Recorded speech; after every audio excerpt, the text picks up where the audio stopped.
అల్లూరు జిల్లా ఏజెన్సీలో గిరిజనులకు కష్టాలు తప్పడం లేదు. పింజురీకొండలో ఓ బాలుడికి రేబీస్ వ్యాధితో ఆసుపత్రిలో మృతి చెందాడు. దీంతో బాలుడు మృతదేహాన్ని కుటుంబ సభ్యులు స్ట్రెచర్పై వాగును దాటుకుంటూ స్వగ్రామానికి తీసుకువెళ్లారు. గతంలో వాగుపై బ్రిడ్జ్ నిర్మిస్తామని చెప్పినా ఇప్పటి వరకు నిర్మించలేదని గిరిజనులు ఆవేదన వ్యక్తం చేస్తున్నారు.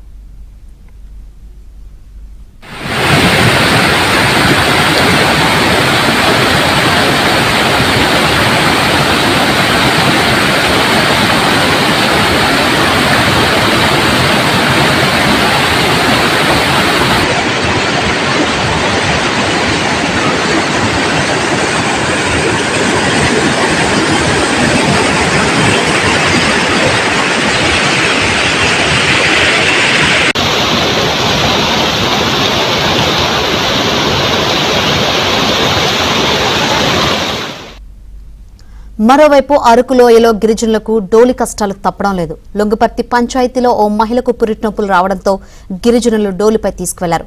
రోడ్ల సదుపాయం లేకపోవడం సమీప ఆసుపత్రికి తరలించారు. ఇప్పటికైనా ప్రభుత్వం స్పందించి గిరిజన గ్రామాలకు రోడ్లు ఏర్పాటు చేయాలని లొంగుపర్తి వాసులు కోరుతున్నారు.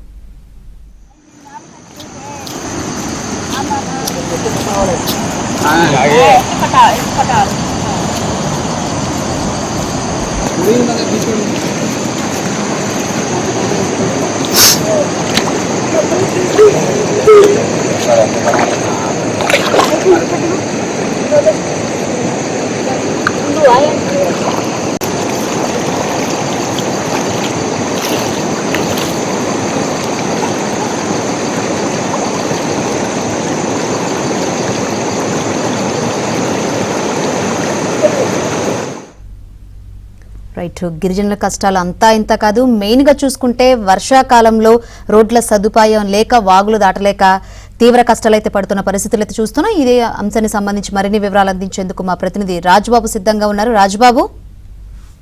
శంకరి, అల్లూరు జిల్లాకు సంబంధించి అడ్డతీగల మండలం పింజరకొండ అనే గ్రామం ఉంటుంది. అంటే పింజరకొండ నుంచి బయటికి రావాలంటే కంపల్సరీగా వాళ్ళు వాగు దాటి రావాలి. వర్షాకాలంలో వాగు పొంగి ప్రవహిస్తుంది. ఈ గిరిజనులు పింజరకొండ గ్రామస్తులు బయటికి రావాలైనా, ఒక వైద్యానికి వెళ్ళాలైనా, ఎక్కడికి వెళ్ళాలైనా సరే వాగు దాటుకొని రావాల్సిందే. అయితే రాష్ట్ర ప్రభుత్వం గత ఏడాది క్రితం గిరిజన సంక్షేమ శాఖ మంత్రి స్వయంగా దీనికి సంబంధించి ఏదైతే వాగుందో అక్కడ రోప్వే బ్రిడ్జి నిర్మించాలని 70 లక్షల నిధులు మంజూరు చేశారు. ప్రతిపాదనలు కూడా సిద్ధం చేయాలని అధికారులకు ఆదేశించారు. అంటే ఏడాది గడుస్తున్న ఇప్పటి వరకు కూడా ఎటువంటి కార్యరూపం దాల్చలేదు.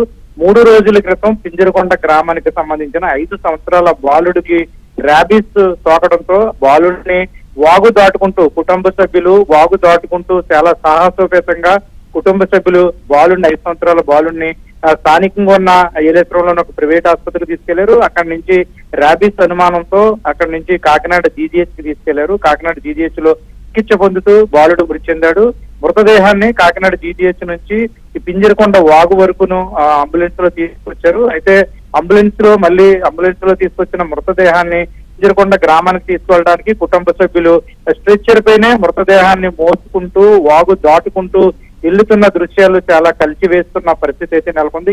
గిరిజనులు అంటే ఎంతో కష్టపడి కుటుంబ సభ్యులు బాలుడికి సంబంధించి ర్యాబిస్ వ్యాధి సోకడంతో ఆసుపత్రికి తీసుకెళ్లారు. అయినా తల్లిదండ్రుల కష్టం దక్కలేదు. మళ్ళీ తిరిగి మృతదేహాన్ని కూడా వాగు దాటుతూ తీసుకెళ్లడం కూడా స్థానికంగా కలిసివేస్తుంది. ఇప్పటికైనా ప్రభుత్వం స్పందించి ఏదైతే వాగు ఉందో వాగు మీద రోప్వే బ్రిడ్జి నిర్మించాలని గిరిజనులు డిమాండ్ చేస్తున్నారు. Shankari. Right Rambabu, thank you.